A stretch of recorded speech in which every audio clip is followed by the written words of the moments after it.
Welcome to our channel. Today we how to set up saved searches in LinkedIn for weekly lead harvesting. Quick tutorial step by step clearly. Log in to your LinkedIn account. Navigate to the search bar at the top of the page. Type in the keywords relevant to your target audience or leads. Press enter to view the search results. On the results page, click on the All Filters option located near the top. Adjust the filters according to your preferences, such as location, industry, or company size. After setting your filters, click on the Show Results button. Once the results load, look for the option that says Create Search Alert. Click on Create Search Alert to set up your saved search. In the pop-up window, choose how often you want to receive notifications.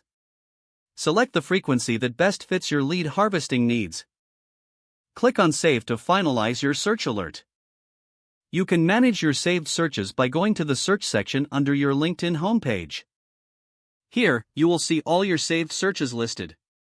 To make any adjustments, click on the pencil icon next to a saved search.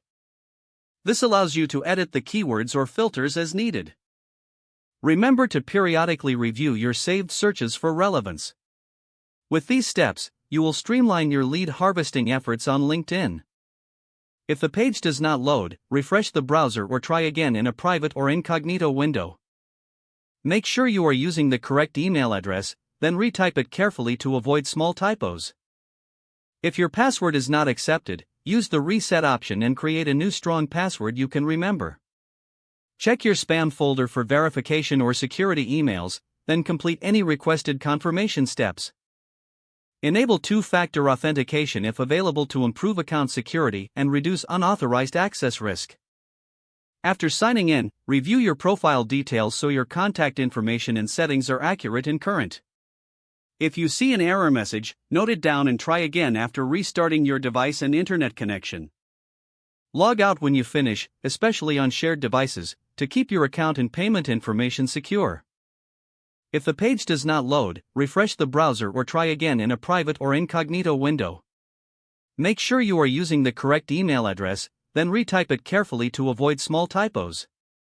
If your password is not accepted, use the reset option and create a new strong password you can remember. Don't forget to like this video and subscribe to our channel for more step-by-step tech guides.